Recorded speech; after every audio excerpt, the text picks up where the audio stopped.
lagi bersama saya, Dian Dwi Nurrahmah. Saya adalah peserta Latsar CPNS gelombang 16 yang diselenggarakan oleh KDO Delan Kota Samarinda. Pada kali ini, saya akan memberikan jurnal harian saya dengan tema komitmen mutu. Berbicara tentang komitmen mutu, maka kita akan melihat bagaimana sih performance atau kinerja pemerintah dalam memberikan pelayanan kepada masyarakat. Nah, tentunya dalam hal ini kita membutuhkan adanya good governance, clean governance begitu ya, sehingga kita bisa mengetahui apakah penyelenggaraan pemerintah pada saat ini itu mampu memberikan pelayanan yang prima, mampu memberikan pelayanan di mana masyarakat akan merasakan kepuasan dari pelayanan tersebut. Nah, banyaknya keluhan masyarakat saat ini itu sebetulnya menunjukkan bagaimana komitmen mutu yang saat ini sudah dilakukan oleh pemerintah. Kita mengetahui bahwa keluhan-keluhan masyarakat ini sebetulnya bukan hal yang baru, tetapi sudah sangat lama gitu ya, sehingga sebetulnya sangat penting untuk kita perhatikan bagaimana sih menciptakan komitmen mutu dimulai dari diri sendiri, lalu di lingkungan organisasi sampai di lingkungan yang lebih besar.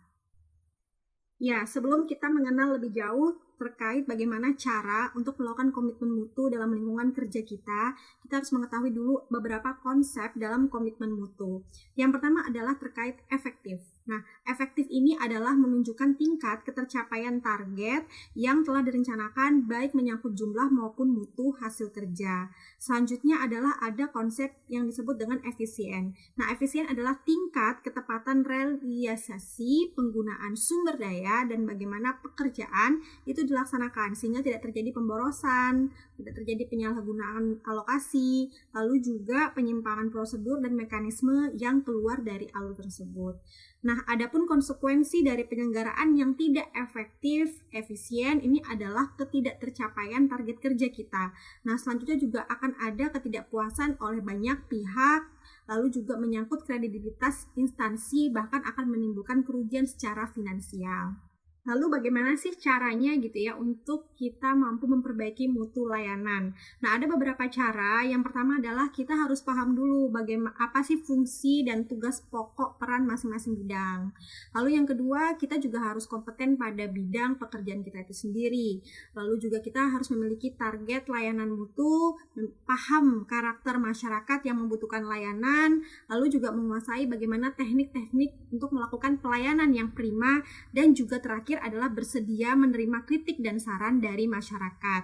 Nah, untuk mencapai komitmen mutu maka perlu adanya perubahan pola pikir ya teman-teman ya, atau mindset, atau juga bisa perubahan budaya kerja. Culture set-nya itu yang harus kita rubah. Lalu juga perlu adanya inovasi layanan dengan kemampuan berpikir kreatif. Jadi di sini ditekankan adalah bagaimana sih kita memberikan pelayanan lalu mengambil inovasi-inovasi dari pemikiran kreatif sehingga nanti akan muncul layanan-layanan yang bagus begitu ya. Lalu pelayanan publik yang bermutu itu merupakan wujud akuntabilitas pemerintah selaku penyedia layanan publik. Sebagai seorang dosen, saya di sini juga dituntut untuk memberikan komitmen mutu ya dalam memberikan pelayanan kepada mahasiswa atau kepada masyarakat. Dalam hal ini ketika memberikan pengajaran, saya harusnya memberikan pengajaran di mana ketika mengajar itu kita memperhatikan bagaimana karakter-karakter mahasiswa kita sehingga nantinya kualitas pengajaran itu menjadi lebih baik. Karena apa? Karena metode ajarnya itu sudah disesuaikan dengan karakter mahasiswa tersebut.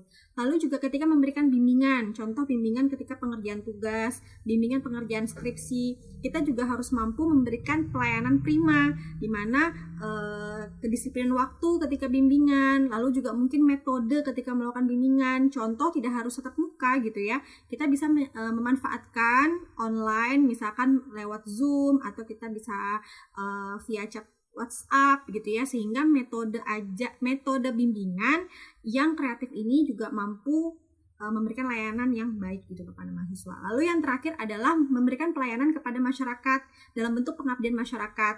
Nah, sehingga nanti masyarakat juga akan tahu begitu bahwa seorang dosen itu bisa memberikan manfaat langsung kepada masyarakat lewat kegiatan-kegiatan pengabdian.